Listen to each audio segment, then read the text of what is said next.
Hello everyone. एक patent का honour जब पेटेंट को लीज पे देता है तो बिल्कुल वही सारे एग्रीमेंट होते हैं जो एक माइंस को लीज पर देने पे होते हैं। तो आज का जो सवाल है वो इसमें पेटेंट को लीज पर देने से बेस्ड है और इसी का हम लोग सबसे पहले एनालिटिकल टेबल बनाएंगे, फिर in the books of lease necessary accounts बनाएंगे। तो पहले देखते हैं सवाल। A the owner of a patent for प्लफ। ए जो है ऑनर है, मालिक है किस पेटेंट का? तो प्लफ के पेटेंट का। प्लफ यानी वो जिसे कि हिंदी में बोलते हैं हल, जिससे कि खेत जोता जाता है। तो उस प्लफ का पेटेंट है के पास में। Granted on 1 April 2016 a licence for its manufacture to B limited at a royalty of ₹100 per प्लफ manufacture. वो 1 अप्रैल 2016 को क्या करता है कि बी को लाइसेंस देता है प्लफ के मैन्युफैक्चरिंग का, और रॉयल्टी कितना चार्ज है उसका? रॉयल्टी कितना लेगा? वो जितने प्लफ वो मैन्युफैक्चर करेगा पर प्लफ 100 रुपए वो रॉयल्टी लेगा। आगे है subject to a minimum rate ₹5 lakh per annum for the first 2 years and 7,50,000 per year thereafter. और मिनिमम रेट कितना है? शुरू के 2 साल में 5 लाख पर एनम और उसके बाद वाले साल में 7.5 lakh per annum. Any amount which the royalty might fall short of the minimum rent in any year was allowed to be carried forward and set off against royalties in excess of the minimum rate during the next 2 years। सीधा बात है कि जो अगर किसी साल short working होता है तो उसके जिस साल शॉर्ट वर्किंग हुआ उसके अगले 2 साल में उसे रिकवर किया जा सकता है, उसे रिकवर किया जा सकता है। The number of pluffs manufactured during the first 5 years, जो शुरू के 5 साल में जो प्लफ मैन्युफैक्चर किए गए वो कितने थे? तो भाई पहले साल किया गया था 2,500 प्लफ मैन्युफैक्चर किया गया था, फिर 6,000 प्लफ मैन्युफैक्चर किया गया, फिर 10,000 प्लफ मैन्युफैक्चर किया गया, फिर 12,500 प्लफ मैन्युफैक्चर किया गया और 5वें साल में 9,000 प्लफ मैन्युफैक्चर किया गया। Prepare necessary accounts in the books of B limited. हमें बी लिमिटेड के बुक में नेसेसरी अकाउंट्स बनाने हैं। तो भाई बी लिमिटेड लीजिए के बुक में करना है। सबसे पहले हम लोग एनालिटिकल टेबल बनाएंगे।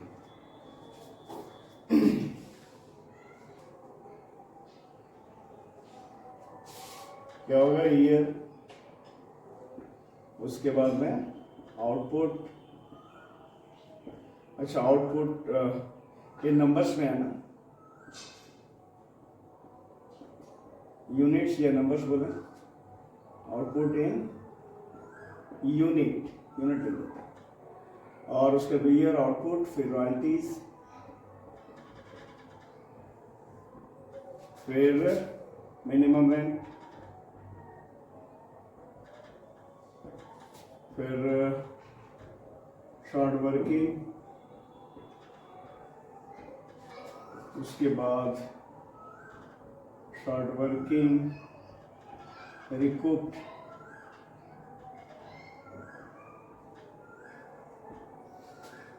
उसके बाद amount paid to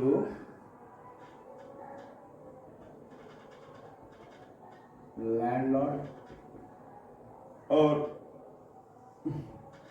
short working transfer to PL.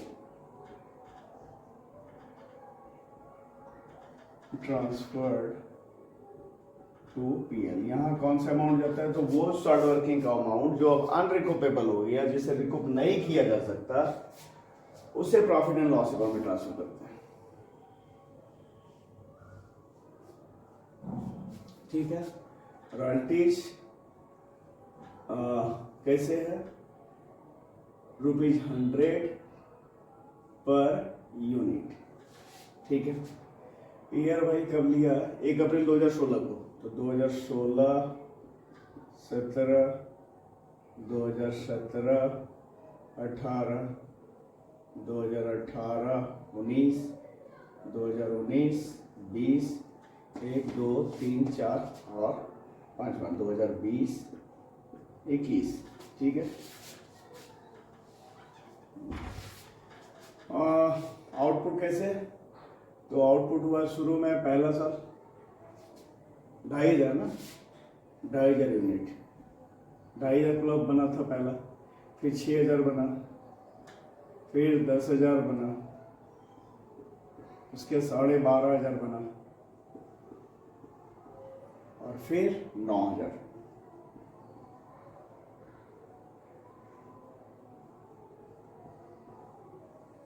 ठीक है, तो अच्छा रॉयल्टी कैसे होगा? तो भाई जितना यूनिट बना है उससे पर यूनिट जो रेट है उससे मल्टीप्लाई कर देंगे। 100 रुपया पर यूनिट है ना, तो 2,500 मल्टीप्लाई 100 कितना? 2.5 लाख, 2,50,000। फिर 6,000 मल्टीप्लाई 100, 6 लाख। फिर 10,000 मल्टीप्लाई 100 तो कितना हो गया? 10 लाख।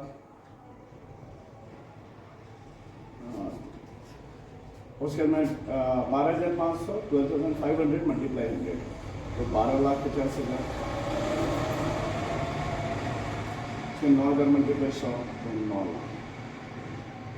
अच्छा रॉयल्टी क्या है? तो शुरू के 2 साल में है 5 लाख, 5 लाख, और उसके बाद वाले साल में है 7,50,000।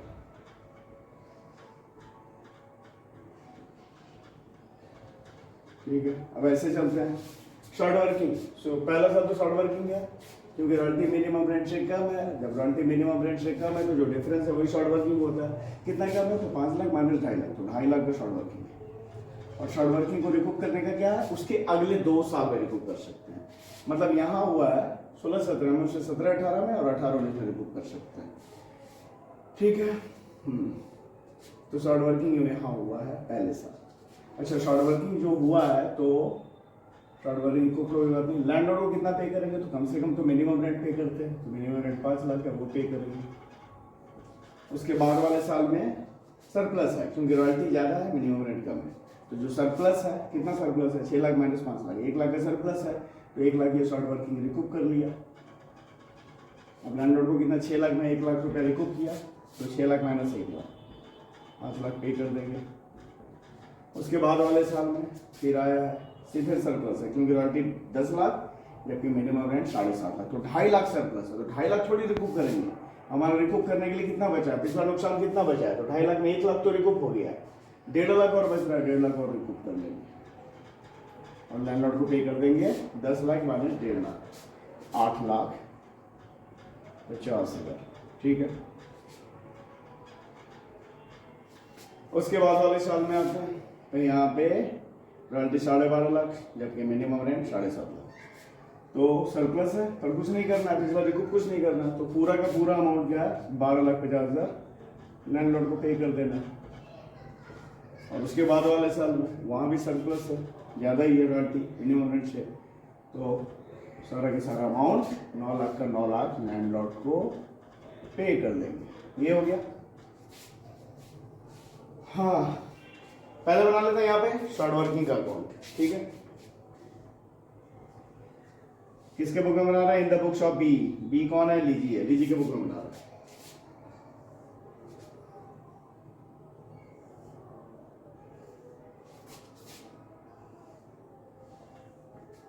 Short working account, debit side, credit side. इसमें क्या है?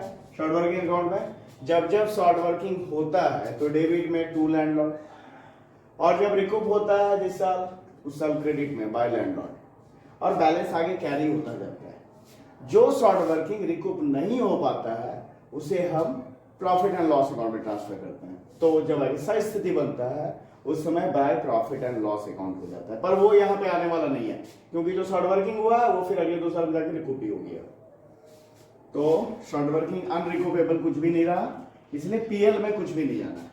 तो क्या बताया मैंने? जब शॉर्ट वर्किंग होगा तो डेबिट में, तो यहाँ पे पहले साल शॉर्ट वर्किंग हुआ है 16-17 में, इधर 16-17 मार्च 31 क्या टू लैंडलॉर्ड। लैंडलॉर्ड कौन है भाई? तो ए है, टू एज अकाउंट।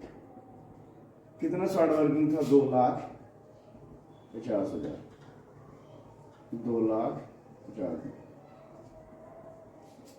इसे आगे कैरी करेंगे है ना, 2,50,000 16-17 मार्च 31 को बाय बैलेंस CD 2,50,000। ठीक है, तो बैलेंस किया वहां पे, उस बैलेंस को आगे लेके आएंगे अगले साल 2017-18 में, अप्रैल 1 को, टू बैलेंस BD 2,50,000। अब इस साल क्या हो रहा है, 17-18 में रिकॉप हो रहा है 1 लाख।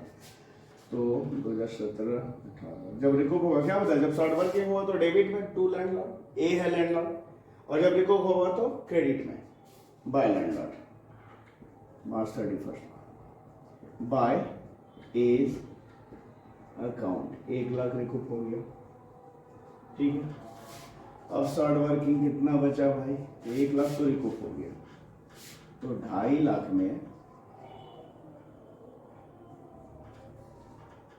1 लाख रिकॉप हो गया, तो बचा कितना, 1.5 लाख। वो उस बैलेंस को आगे लेके जाएंगे बाय बैलेंस CD 1,50,000। ठीक है, ये नेक्स्ट ईयर यानी 18-19 में, 18-19 अप्रैल 1 टू बैलेंस BD 1,50,000। ठीक है, यहाँ टोटल कॉलम में लिख दिया 1,50,000, और ये रिकॉप हो जा रहा है सारा का सारा 18-19 में, मार्च 31 को बाय एज अकाउंट। ये 1.5 लाख से रिकॉप हो गया ना, 1,50,000, 1,50,000 टोटल कॉलम में भी लिख दिया। ठीक है, तो ये बन गया शॉर्ट वर्किंग अकाउंट। अब हम लोग बनाते हैं रॉयल्टी का, और एक बनाएंगे लैंडलॉर्ड। तो रॉयल्टी वाला अकाउंट तो बड़ा ही आसान है, पहले भी कई बार बनाया है।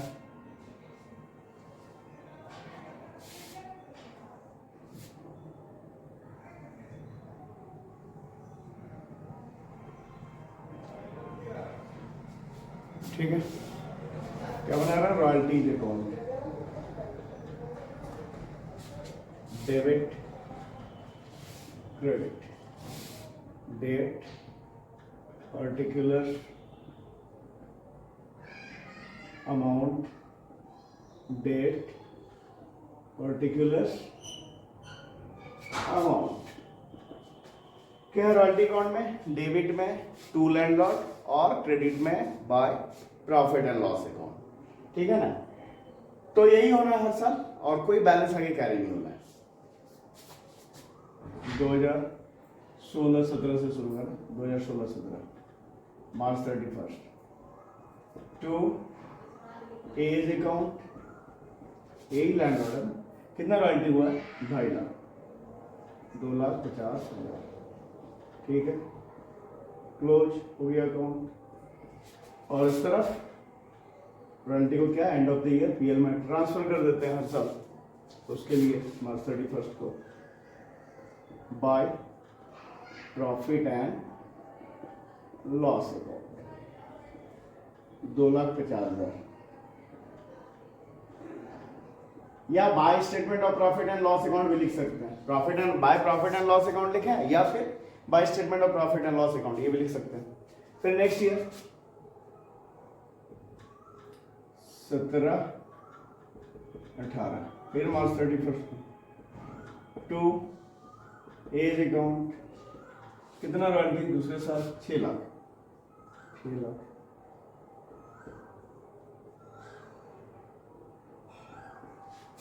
इसे PL में ट्रांसफर करेंगे bye profit and loss account 6 lakh.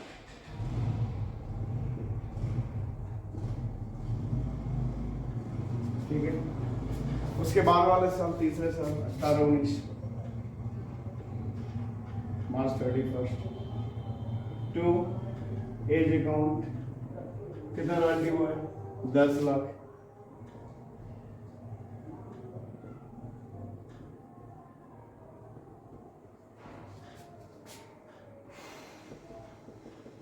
March 31 profit and loss account में transfer, profit and loss 10 lakh.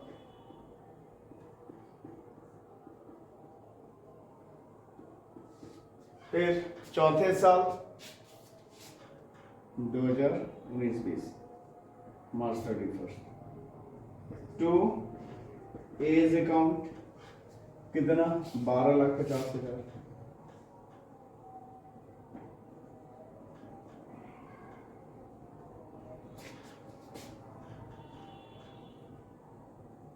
March 31 by royalties account 12 lakh और sorry by profit and loss account ना by profit and loss account 12,50,000 और अंतिम वाले साल में भी यही होना है 2020-21 March 31 to as account a landlord कितना 9 lakh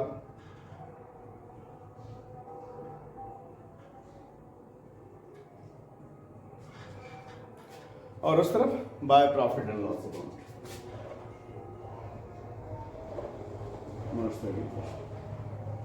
bye profit and loss account 9 lakh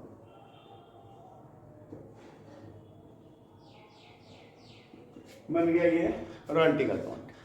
और अब एक बचा क्या लैंडलॉर्ड का अकाउंट, वो बनाते हैं तो इसे मिटा लेते हैं ना।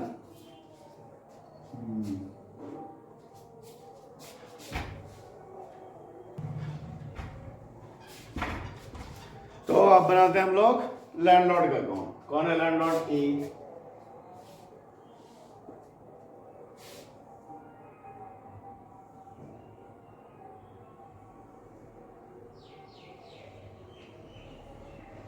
ठीक है, एज अकाउंट। लैंडलॉर्ड अकाउंट में क्या है भाई? तो क्रेडिट में बाय रॉयल्टी और डेबिट में टू बैंक, ये तो फिक्स है। और जब जब शॉर्ट वर्किंग होगा तो क्रेडिट में बाय शॉर्ट वर्किंग और जब रिकूप होगा तो डेबिट में टू शॉर्ट वर्किंग। यही होना है, इसमें भी कोई बैलेंस आगे कैरी नहीं होना क्योंकि हर साल दोनों तरफ का टोटल जो इक्वल हो जाएगा। तो 16-17 में मार्च 31 को बाय रॉयल्टी के अकाउंट कितना हुआ रॉयल्टी? 2.5 लाख और शॉर्ट वर्किंग हुआ है तो शॉर्ट वर्किंग हुआ तो इस तरफ बाय शॉर्ट वर्किंग कितना 2.5 लाख मिलाकर हो गया 5 लाख। और इस तरफ 16-17 में मार्च 31 को टू बैंक अकाउंट कितना पे कर दिया? वही 5 का 5 लाख है ना।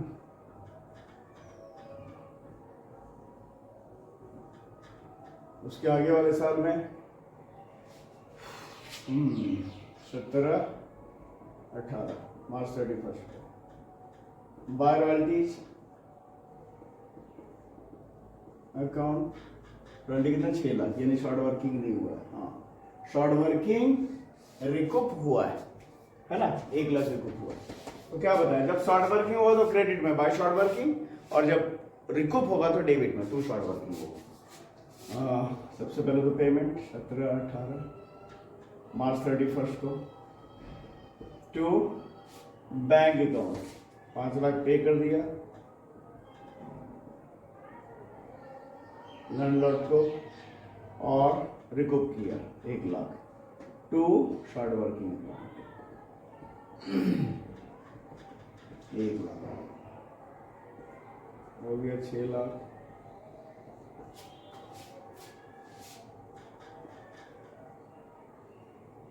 उसके बाद वाले साल में मतलब 18-19 तीसरे साल 2018-19 मार्च 31 को बाय रॉयल्टीज कितना हो रॉयल्टी? 10 लाख ना, तो 10 लाख मतलब इस समय शॉर्ट वर्किंग नहीं है। हाँ रिकूप किया गया 1.5 लाख 18-19 मार्च 31 टू बैंक अकाउंट कितना पे किया 8,50,000 और शॉर्ट वर्किंग रिकूप कितना किया 1,50,000 टू शॉर्ट वर्किंग 1,10,00,000 टोटल हो गया 10,00,000। उसके बाद 2019 मार्च 31 बाय रॉयल्टीज अकाउंट कितना रॉयल्टी 12,50,000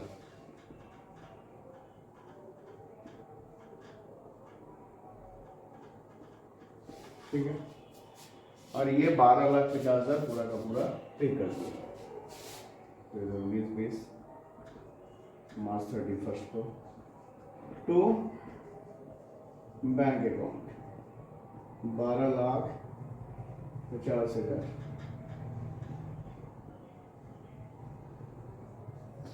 और फिर 20-21 में अंतिम वाले सर 2020-21 में मार्च 31 को बाय रॉयल्टीज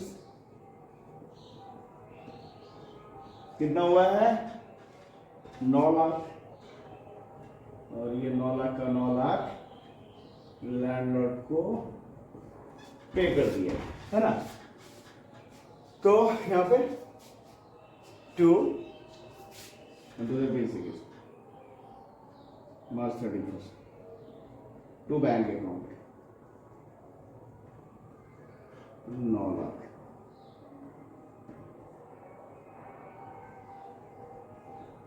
तो ये बन गया necessary accounts in the books of lessee. और लीजी ने यहाँ एक पेटेंट को लीज पे लिया था। तो अगर ये सवाल समझ में आया तो वीडियो को लाइक करें, चैनल को सब्सक्राइब करें।